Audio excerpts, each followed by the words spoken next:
Danny Segura for MMA Junkie. I'm here with the champ, Carla Esparza, who's coming off a big title win over Rose Namajunas in the co-main event of UFC 274 in Phoenix, Arizona. Carla, first of all, how are you? You're the champ. How good does it feel to be the champion once again? Oh my gosh, it's amazing. I can't even believe it's real, honestly. It's been such a big dream and it seems so far away a few years back. I'm just so stoked that I am champ now. Yeah, so a lot to talk about. Obviously, a controversial fight as well. We'll get to that in a little bit. But does it feel most satisfying to win the belt a second time, or did the first time and sort of making history as the first ever champion at 115 pounds? Did that feel better? I would say just they both have a lot behind them. Making history, being the first for the strawweight division was such a huge moment, but coming back after almost 8 years and everything that I've gone through and having losses was almost equally as satisfying. I would say that the first win felt better in the moment just because I was able to really solidify it, had this great fight, was able to pull off this amazing finish, and it made it that much more satisfying. Whereas, just kind of having a fight the way this one went didn't feel like as satisfying after it was said and done. Mhm. So let's talk about that. Obviously, you took away the victory, and you have the belt now, but it did come with a lot of controversy. The fight wasn't necessarily too exciting. A lot of people obviously criticizing it due to the lack of action that we saw in the bout. Just before we move into that, just personally, do you feel like that took away from the moment? Did it feel like maybe not as good winning the belt because of the manner of the fight? Yeah, most definitely. You don't want to win a fight like that. You want to win a fight showing your skills and everything that you've been working for, and you want to dominate. You want to make a statement. Um, so it definitely made it a little bit bittersweet, just how the fight went and kind of how the fans have been reacting. Yeah. And I guess what was the game plan going into it? Because I guess the biggest thing was this fight. I think most people expected it to be very exciting. I think a lot of pressure, a lot of back and forth. Just two fighters that have very different styles as well. But it kind of just turned into a stalemate. What was the game plan entering the fight? Like, what were you trying to do inside of that octagon? I think the game plan was not to necessarily rush the takedown, but to get her down eventually. And she's so fast and her footwork is so quick, just to kind of slow that down a little bit with the takedown and tire her out a little bit. Yeah. Were you surprised, or did you expect her to be that reserved? I expected Rose to be more on the outside, to do more boxing like she did. I kind of figured she would approach me a little bit like she did Andrade, Mhm. but I definitely wasn't expecting her to, I was expecting her to commit a little bit more on her Yeah. strikes. Do you feel like that sort of hesitancy from her part, as far as not throwing strikes, did that in any way affect your output as well? Yeah, most definitely. It's hard to throw at someone who's not going to stand in front of you and not going to really engage. You have these battles where you're just trading with someone, and then that sets up other things too, and we really didn't get much of a chance of that. Yeah. And I guess you're kind of touching on it now, but if you can explain to people, because fans might just say, "Well, why don't you just do more?" What was going through your mind at that moment, and why perhaps weren't you doing more? So I felt that I was doing a good amount, but I had a lot of entries and I was coming forward, but when you throw a fake or when you throw a strike and someone's just gone, they're just Yeah. totally disappear. It's kind of hard. You can't keep engaging because I'm not going to punch the air. So it's just kind of, I tried chasing her down, following up, with the jab and getting to her. I even had to take some, far out shots because they were just, she was just so good at every time I faked or I tried to come in, she would just disappear. Yeah, and I guess being in the fight is one thing, but have you gotten a chance to look back and review the tape? I did in fact get to watch the footage last night. Yeah. Did it sort of what you were experiencing inside of the octagon match what you saw with like a cool head from an outside perspective? Pretty much. I mean, during the fight, I was feeling that not much was happening, and the crowd Hmm. was definitely reminding us. Yeah. um, so I felt that it was pretty much exactly what I figured happened. Yeah. And I guess how were you scoring the fight? Because that was, apart from I guess the lack of action, another big point of controversy was how do you score it, right? In your mind, how was the fight going as it proceeded? In my mind, just a few strikes or takedowns could have made the difference in a fight, because Yeah. when there is such lack of action, even just the smallest amount can make a difference. I felt that I did a little bit more, and I also felt that I was putting the pressure on, holding the center of the octagon. I had Hmm. cage control.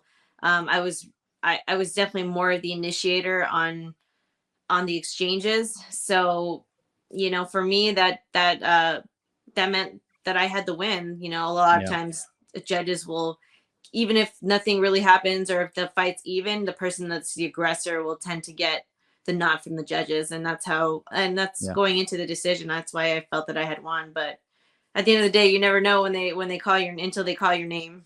Right. And that's something that I feel like has come up with this fight. Maybe that people don't really have necessarily the clearest picture of how a fight is judged. A lot of people were saying, "Oh, it should have just been a bunch of 10-10 rounds, or maybe throwing it to Rose." But the action was pretty much the same as far as strikes. I think one of the biggest differences was that you were pushing the action and moving forward, as you mentioned. Did you have that in mind? Not specifically just for this fight, but just in general. Like, okay, if all things are equal, like, are you well aware of the scoring criteria?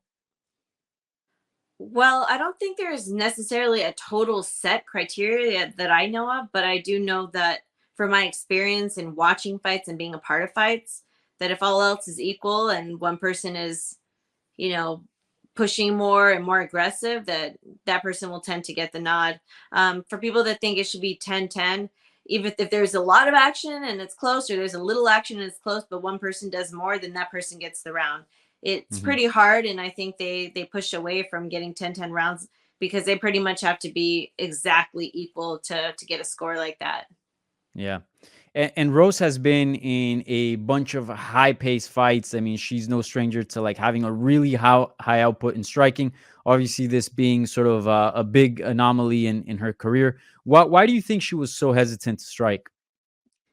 I think Rose was hesitant to strike. Why? The same reason a lot of people are hesitant to strike with high level wrestlers. They're worried about the takedown. Yeah. Yeah, certainly. And after the fight, she seemed like she was upset about the result. She thought she had done enough to win it. I guess my take was like, look, whether it goes to Carla, whether it goes to Rose, like neither can be upset. I mean, it's a very close fight. It came down to just a very few things. Do you share the same sentiment? Like, hey, this by no means is a robbery, or I don't think anyone can say that there was that Rose was the clear winner here or anything like that. Yeah, most definitely. Like I said, I felt that I had the win. I felt that putting the pressure on gave me the win. But at the end of the day, if they would have called it the other way, I wouldn't have been like, "Oh my gosh, this is the biggest robbery in history," or anything like that. Hmm. I just in this game, being in this game this long, you know that you really have to make a statement if you want to solidify it with the judges, and even sometimes then you don't get it. Yeah. And one last thing on the fight, and I got some other questions as well as far as like looking forward and a few other things. Another thing that I noticed was the commentary. The commentary was obviously very critical of both of you guys, Rose and yourself. And I specifically picked up something Daniel Cormier said in the third round. This is not word by word, but sort of paraphrasing, saying he understands the hesitancy of booking you in a title fight because you can sometimes slow down opponents and sort of neutralize them. Wonder if you picked that up in the broadcast, and if so, what were your thoughts? I'm not really sure what he means by that. Like, what do you mean? Like he was basically saying he understands why like maybe the UFC or Dana White is hesitant to put you in a title fight because of it can lend itself for maybe these type of performances. My take was like, bro, she won 5 fights. She just finished a top contender. I mean, deserving is deserving, right? So I don't know if what you made of sort of the commentary. Yeah, I'll be honest, I'm not really 100% sure, what exactly he was trying to say by that. And, at the end of the day, maybe, I mean, even just being a wrestler in itself can, for the UFC or fans just be not as exciting if you don't understand wrestling. So, I mean, I can understand that. And Rose actually said the same thing when we were, when they were setting this fight up, of her opinion of why they hadn't booked me when it was obvious that I had deserved the fight. Yeah. Did Dana or any like UFC higher up contacted you or said anything after the fight? Did they speak to you? Yeah, I actually happened to run into Dana after the fight, and he came up to me and he congratulated me on the fight and the upcoming wedding. Oh yeah, nice. And we'll talk about that in a second. You'll be getting married here. When's the day? I know it's this week, but when May is it? 14th, Saturday, 5 Okay, days. nice. So, and then another thing that I wanted to ask you about, in terms of this performance, obviously a huge moment in your career, and like I said, it's came with some controversy. I understand that it takes maybe a little bit away from your performance, but in some way, do you at least can get in sort of the fans' perspective and understand why maybe they're being so critical? Oh, most definitely. Nobody wants to see a fight like that. Nobody wants to be a part of Yeah, a fight like that. I hate that I couldn't put on a show for the fans. I haven't fought in front of a crowd since I think 2019 because of COVID. that's right. And I was excited to go back in front of the crowds and put on a show. I was envisioning in my head like we are going to get fight of the night.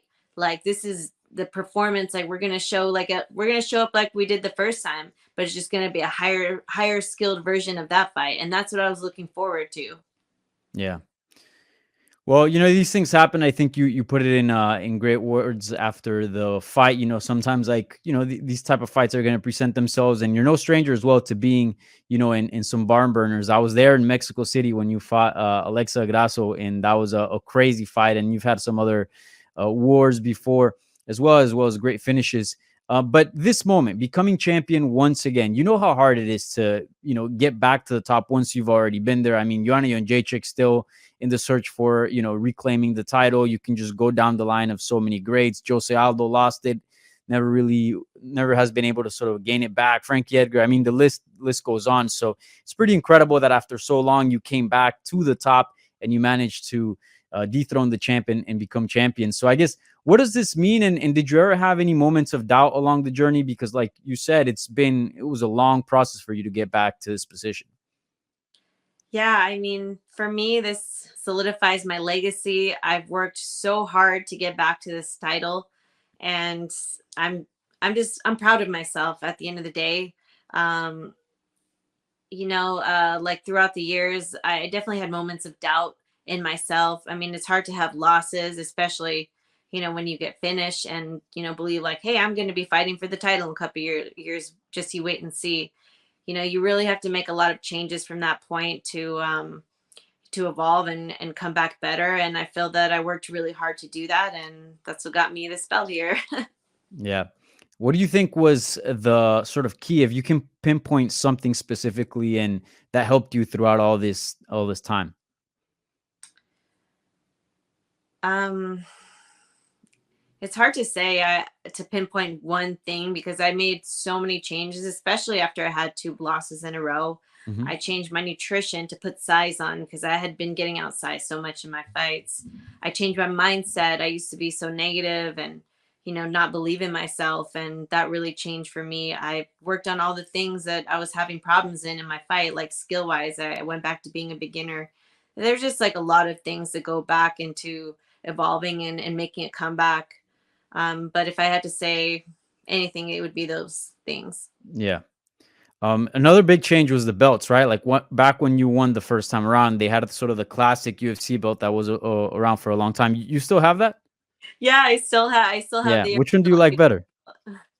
Um, you know what? It's hard to say because the first belt is like so classic and Yeah. iconic, Right. and this belt is just this one seems like fancier and sharper. I love them both. They're different. I am just so proud to be one of the people that is able to have both belts. Yeah. Yeah. It's almost two eras, right? It signifies a change in the company. It's pretty Most crazy. definitely. Yeah. And as far as like looking forward to the future, Dana White basically said that, we're not going to expect a trilogy fight between you and Rose Namajunas. Likely the winner of Joanna Jedrzejczyk versus Zhang Weili, which is expected to take place at the next pay-per-view, UFC 275. The winner of that will be fighting you. Does that make sense to you? Do you feel like that's a right number one contender fight? I think the fight makes sense. I think that Joanna being out for so long and taking so much time, just kind of waiting around for a title shot, is kind of what Dana said that he wasn't happy with. But if she can wait around all that time and she can show that she's still the best and beat Weili, all power to her. Um, so yeah, it makes sense for a number one contender fight, but I also think there's other fighters that make sense too, such as Marina Rodriguez, who's been on a Hmm. tear and been beating some top level opponents. So whoever, I'm down to fight whoever. Just put them in front of me, and I'm game. Yeah. Did UFC at all mention a return date? No, we have not Hmm. spoken on it, but I'm healthy, so Yeah. hopefully at the end by the end of this year or early next year would be awesome. Okay. So yeah, you want to fight once again in 2022. Yeah, that would be cool. I definitely want to take a little bit of time off to kind of mentally and physically just decompress a little bit. It's been a Yeah. long camp. Yeah, for sure. And I guess who do you favor in that fight between Jedrzejczyk and Weili, that rematch? It's hard to say because Joanna has taken so much time off. She could be rusty, but who's to know what she's been working on in that time? For me, I think that Weili gets a rematch or gets the win on the Hmm. rematch. She won the first time. I think she, like when she fought Rose, she came with a different approach, like going for the takedowns that I think Yep. could potentially solidify the win against Joanna. Yeah, for sure. We'll see how that fight plays out. Do you have a preference on who wins? Like, who would you rather fight, or do you not care about that? I don't care. I'll fight whoever. Yeah. Yeah. So and you're getting married this Saturday, which that was another wrinkle into this whole story with this fight. And your something new is gonna be the belt. How much sweeter does it make that moment sort of getting married? Because obviously it's gonna be a very important moment in your life. I mean, it must be to anyone, but that plus a championship win just a week after, it just seems like, I mean, what a stretch, right? Yeah, I mean, if they're technically like kind of within a week of each other, talk about, labeling something as the best week of my life. I'm so excited and coming off a huge win like this and then riding off into the sunset and getting married is just, it's the best thing I could ever ask for. I'm super happy. Yeah. And you left without a scratch, which that's obviously a huge, because I'm sure for the pictures you want to look sort of not, not busted up, not hurt. Yeah. Did you ever think about that entering this fight? Obviously, I know the title fight is super important. You're down for whatever, but did you ever think about that? Like, oh man, I don't want to be in my wedding pictures with like stitches or a black eye or whatever. I mean, it definitely crossed my mind, and we've all seen some pretty gnarly, like hematomas and gashes. And I mean, even from my last jujitsu competition, I got split. Yeah. I split over here, and I was just like, man, if I get that from a jujitsu tournament, I was just definitely crossing my fingers for this fight. But at the end of the day, like, I was expecting that could very well happen, and that wasn't going to change anything for me. I was still getting married. I was still going to, make that commitment. So I was just hoping so I didn't have to redo my pictures that I would look great. But at the end of the day, everyone at the wedding is going to know what I do for a living and get it. Yeah, for sure. Well, Carla, congrats on the title win. An incredible feat. I mean, regardless of the performance of what people may say, I mean, you had to go 5-0 to get back to this spot. It's incredibly hard to, get back to the sort of the top after you've, been off it. As I mentioned, many examples in the past of fighters that try and they just aren't able to make it happen. And you were one of the few that did. So congrats. Enjoy that achievement. Have some time off. You very much deserve it. And congrats on getting married as well. Awesome. Thank you so much.